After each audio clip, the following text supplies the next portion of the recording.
maybe.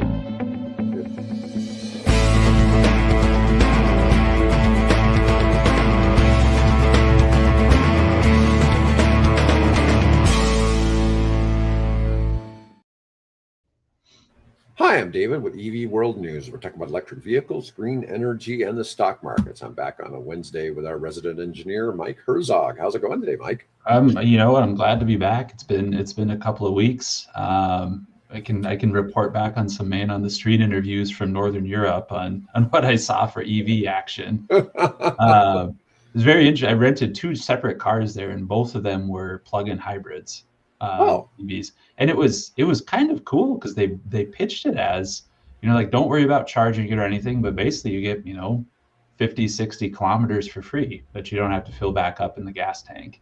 It's like, now, that's kind did of you cool. have places to plug it in where you were staying?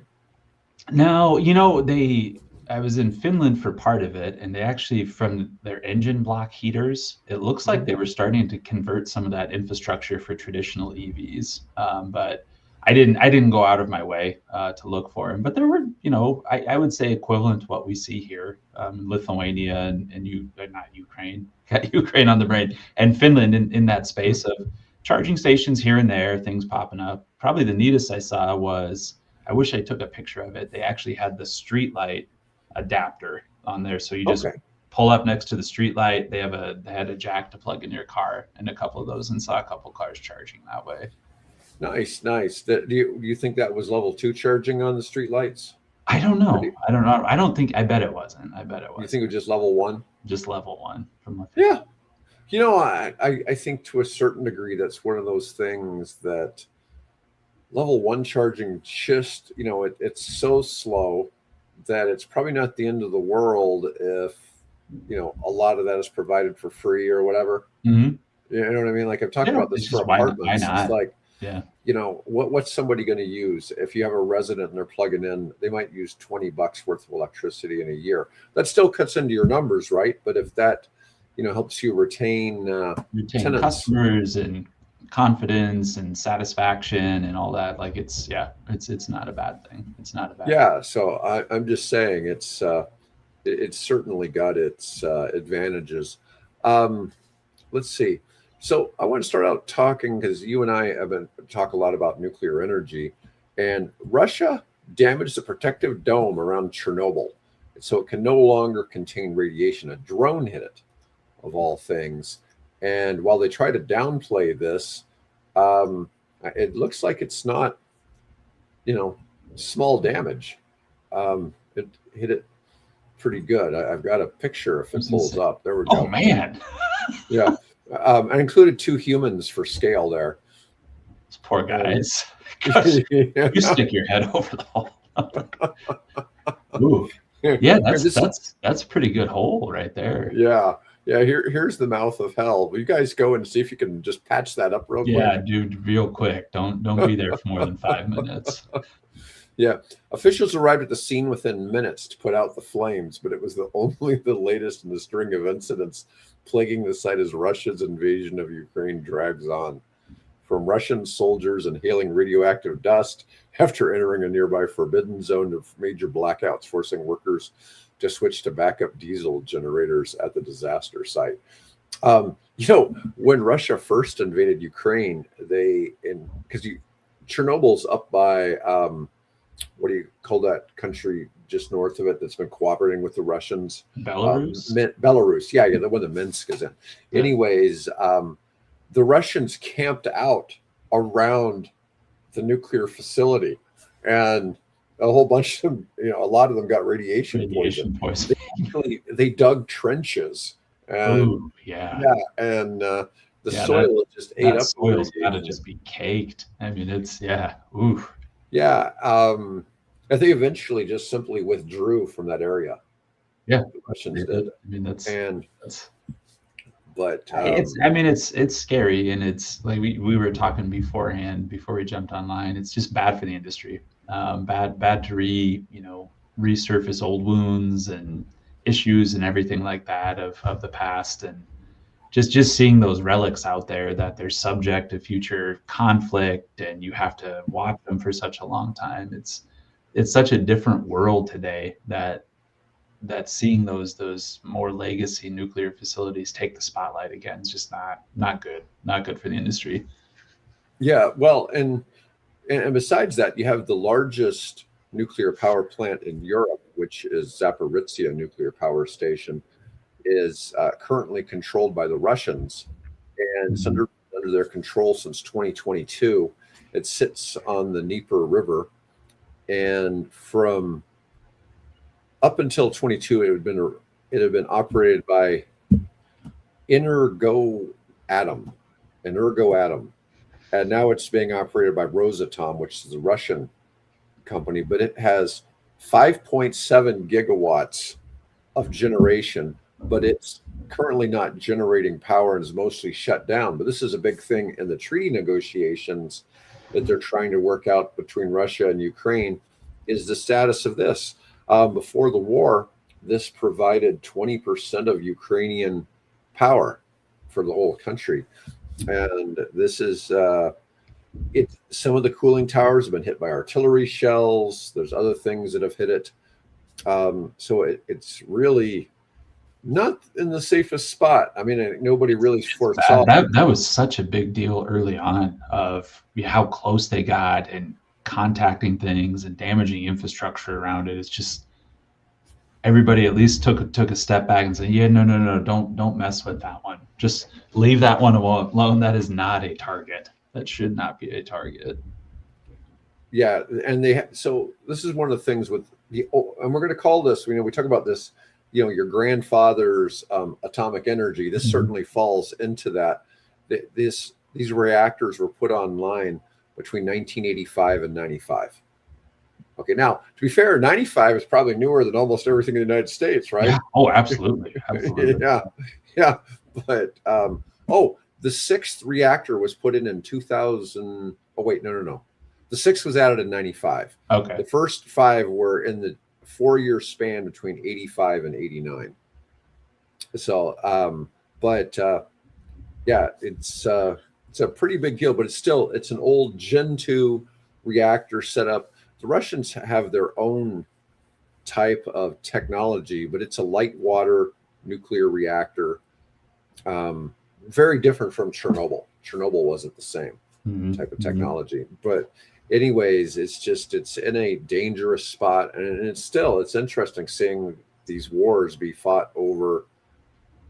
I don't know if it's really energy. The Donbass, where most of this fighting is really where all of the most of the mineral resources for that region are at, and that's one of the reasons why it's so heavily contested.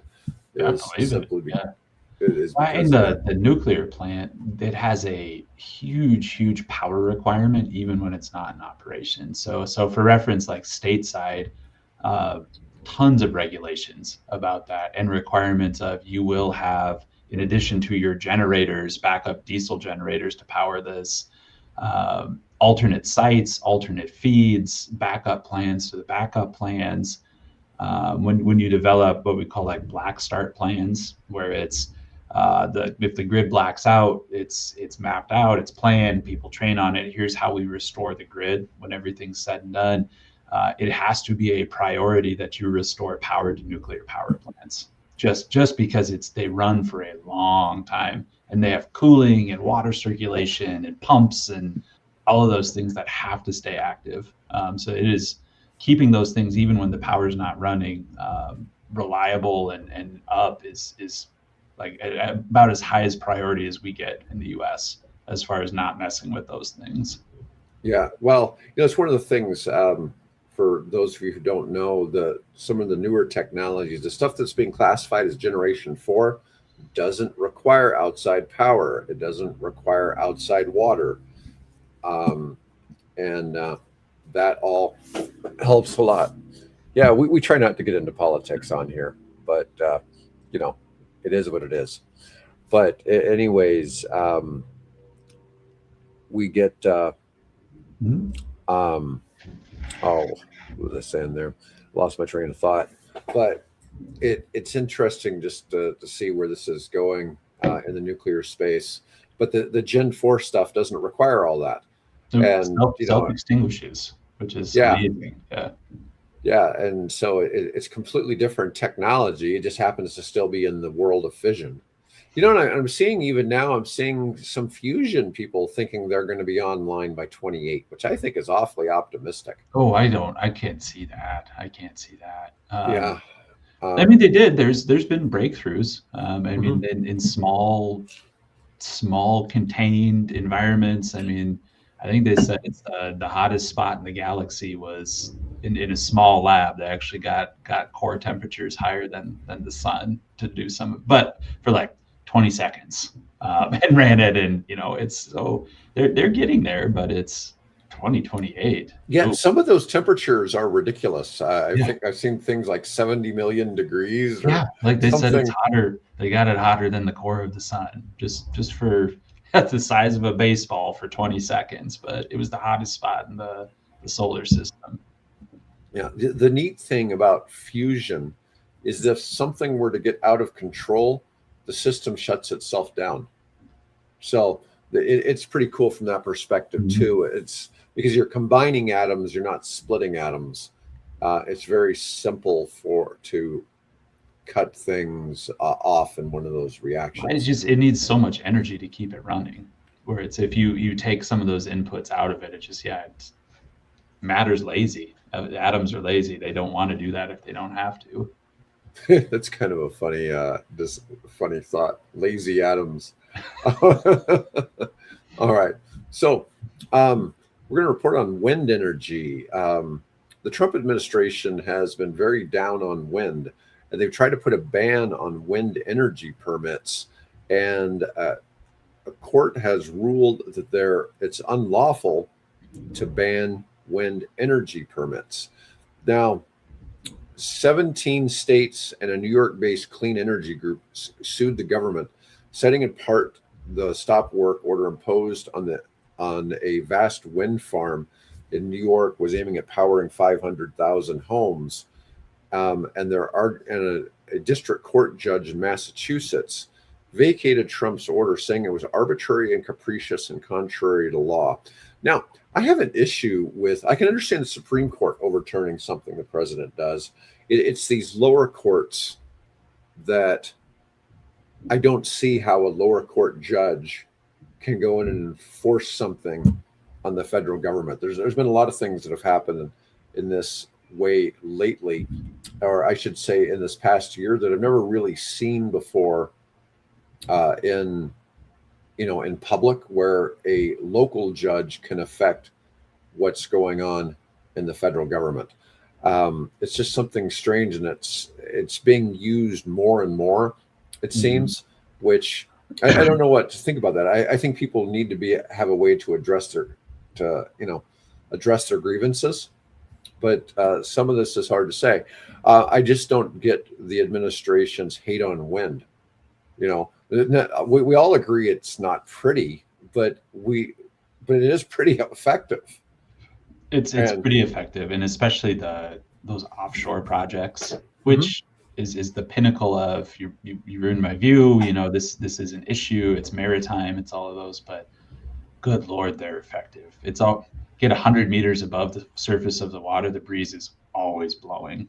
I mean, Mhm. it goes all the time. I mean, they're very, very good projects from energy production standpoint. I wonder how much energy they're burning off running those transmission lines underwater and getting them to somewhere where the energy is used.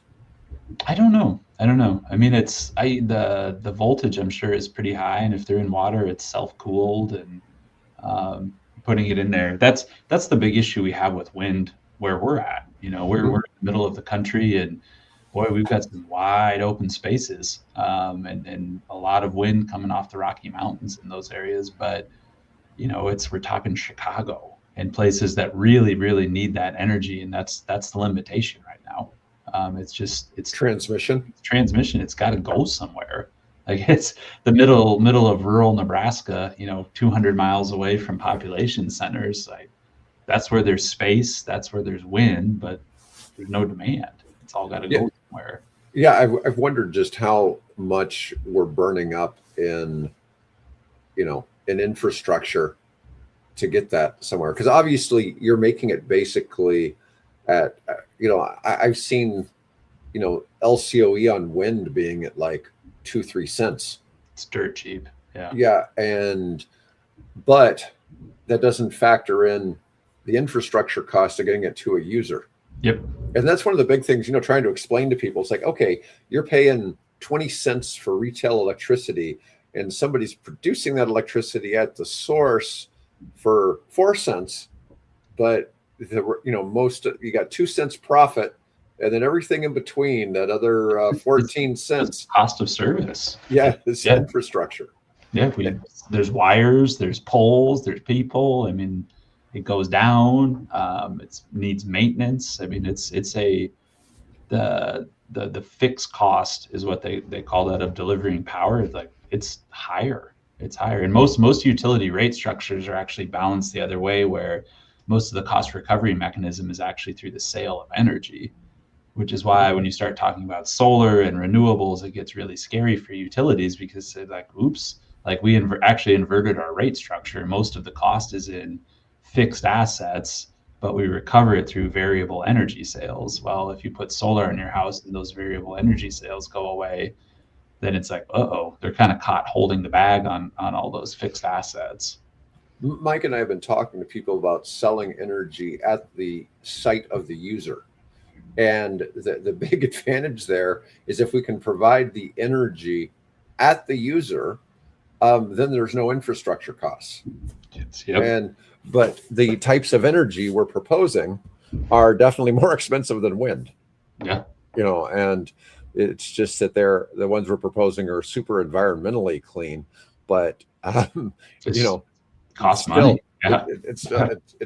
It's not cheap, but it's the best solution for those locations. But the big thing is saving on the transmission costs. And millions of dollars a mile anymore. It's just crazy how expensive it is to run those lines. But anyways, this whole thing is so the Interior Department had ordered Norway's company Equinor to halt construction of the Empire Wind project. And now the Trump administration has since allowed work on the Empire Wind project to resume. The states have argued that wider freezes on permits for other projects is in the U.S. economy as developers and financiers back away from earlier plans. This makes it really tough if you're somebody who's willing to invest in these projects. I just don't get. It's not like the federal government is subsidizing these projects. Not anymore. They used to. They used to. Yeah. Not anymore. But people are still wanting to put them in, and it's because they math out. Yeah. And that's what a lot of this is. It's like, I'm a realist in a lot of this, and if the market economics suck, it's really hard to put green energy in there, right? But if the economics work, then by all means, let the market operate the way the market wants. Yeah, I think it's better to be clean, and the truth is, wind and solar. So the problem with wind and solar is the lack of baseload energy, right? But people perceive that, and they always want to focus on that, and yet a lot of your baseload power being provided by LNG or other things, you can turn that off when you don't need it. Yeah. And so if you've got plenty of wind and solar, take the cheaper wind and solar. It's not just cheaper, it's cheaper and cleaner at the same time. And so it makes a lot of sense. It makes sense. And that's, it's what we see the same thing with EVs, where the market is actually turning around the cost, upfront cost of purchasing a new vehicle and long-term operational, even without subsidy, the market has gotten there. I mean, these things have turned around, and it's going to stand on its own 2 feet. All right. So I've got a good one for you.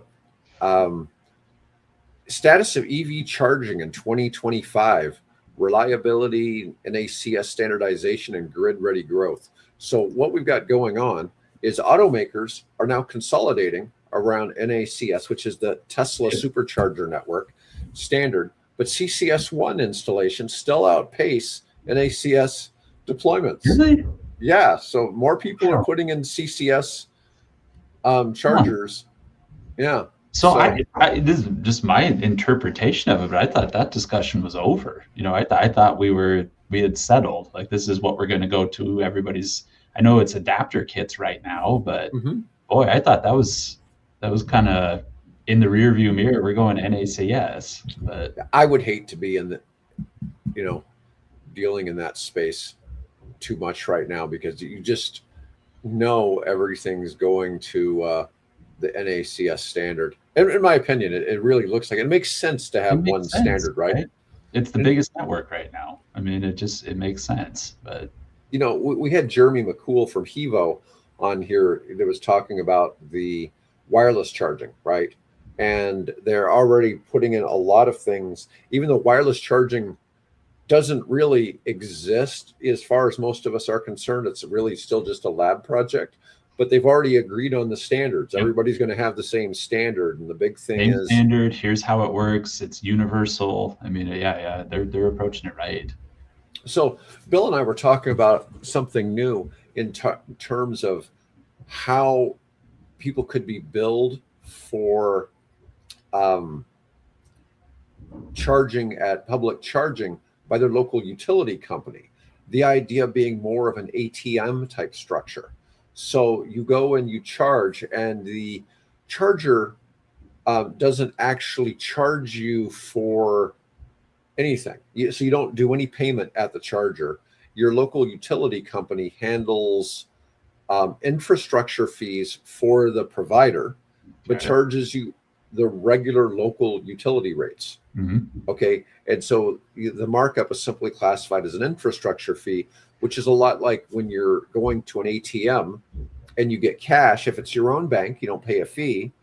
But if it is somebody, which would be like charging at home, right? So you have to pay a fee.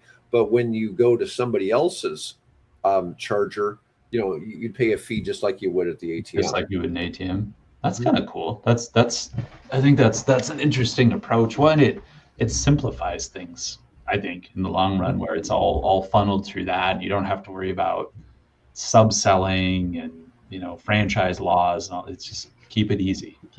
Connect this back to everything. Well, I think the big thing is, when you look at why NACS is winning, is because it has 99% uptime, right? People don't have the failures. But whereas the CCS chargers, and this isn't because of CCS, they have about a 20% average failure rate, but that most of the failures are payment. It's almost all payment. It's not actually the device itself. It's actually the payment systems. And so this idea would remove payment system failure. And so if you remove that, then all of a sudden you get, let's say that takes that from 20% failure to 1% to 2% failure, and you're in the same ballpark as NACS.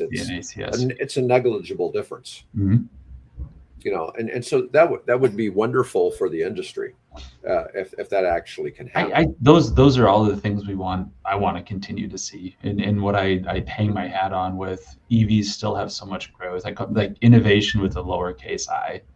Consolidation, people just come up with better ways to do things and they catch on. We don't need the Nobel Peace or Nobel Chemistry Prize to come through for new batteries. We just need continue to operate these as more efficient businesses, and it's going to be better for the entire industry. Well, the big thing with the NACS standardization is you're tightening up reliability, right? But it's just hard to fathom that more CCS chargers are still going in. I wonder, I should go back if that, like NEVI formulary, if any of those, if there's still requirements, on any of these, like you have to make different charging adapters or different nozzles, if you will, like available as part of that still. So I wonder if there's kind of this false lift in there of, we still have to do this. We don't have a formal national standard on it, so you still have to make those available. Well, one of the things, looking at the QST Global, their EV chargers, they're dual nozzle ones generally are one NACS and one CCS. Mm-hmm. So, they're trying to be already ready, I guess. But even then, you still can work with adapters, right? Yep. So, Yep. it's just something different. Are you familiar with Roman concrete? Yeah, a little bit. Yeah, a little bit. So Roman concrete has always sort of been a baffling thing because it's been so effective, and so many of these buildings that were built by the Romans 2,000 years ago still stand. Well, apparently, when people were doing some research in around Mount Vesuvius, they found where some people were doing some concrete repair, and they've got some theories on what's happening. But one of the things is Roman concrete's known for being self-repairing. Self-healing, yep. Yeah, and so anyways, it has to do with calcium oxide, and they use something called quicklime. Mm-hmm.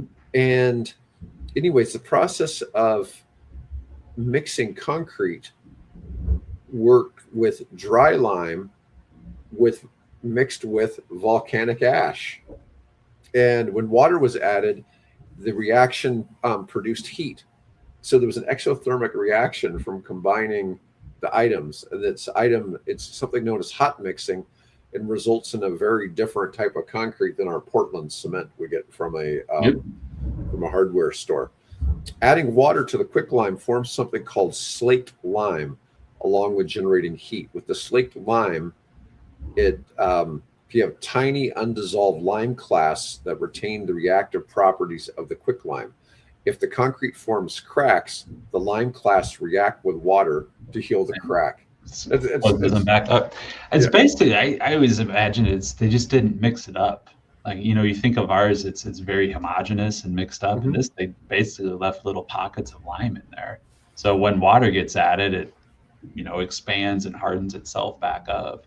Yeah. Well, they didn't have concrete trucks. Yes. With it mixing as it's going down the road, and it's hard to fathom how they did all this, because you look at bringing in concrete truck after concrete truck. I remember when I was doing a lot of building around the Memphis area, and Amazon came in, and you couldn't get any concrete because everybody's trucks were busy going and pouring for the 4 million square foot Amazon facility. Everybody was selling all of their concrete and all of their truck usage to Amazon. Yeah, can you imagine 4 million square feet? Yeah. Anyways, but this hot mixing is kind of wild to think that the calcium oxide, volcanic ash, and water created heat. Yeah. That's I had seen that, and basically it wasn't anything crazy. It's just they were really good at what they did. There wasn't a secret ingredient. It's just here's how we do it, and this is how it works. Yeah, I just thought that would be kind of fun to talk about. Yeah. All right, I got a kind of a funny one. This is the title: Lucid Motors fired chief engineer after he complained about HR calling him a Nazi. He's filed a lawsuit. So this is something I had actually kind of wanted to cover with Bill, because Bill and I are both born in Germany, so we both dealt with this. Living in the United States, being called a Nazi as a kid, and all this stuff. This is actually the case of this guy. This guy is a German engineer working for Lucid, and he wasn't just an engineer. He was senior vice president of product and chief engineer. Pretty good title. Yeah. And he filed a wrongful termination lawsuit in federal court, alleging he was fired after he complained about discrimination and a hostile work environment, namely that a coworker called him a German Nazi and turned the company against him. I feel bad for the guy, but at the same time, this is just hysterical that this is, his complaint is things being disparaged in racist terms during the investigation, referring to him as a German Nazi. And then they fired him. I don't know if that's really racist, but it is, it is rude. Yeah, I don't know. it's derogatory and Yeah. discriminatory, whatever you want to call it, but that's very. Yeah.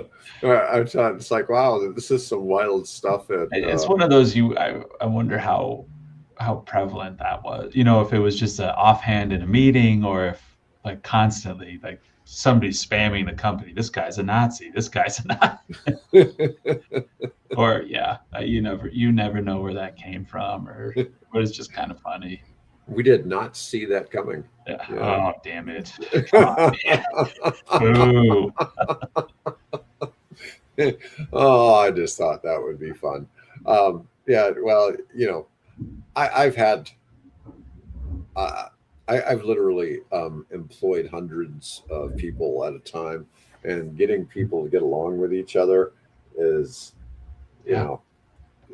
it's so hard. You're always going to find some people who, typically you find two people who just really don't get along with people in general to start with, and they start getting under each other's skin, and it just boils over. And I don't know what you do about that. These people are out there in society, and it's hard to have all these antisocial types, and man, especially in the construction space. Oh, it's in the trades. There's a lot of rules of thirds in the world, but it was my rule of thirds, where third of the people give you the shirt off their back, go above and beyond, want to do a great job.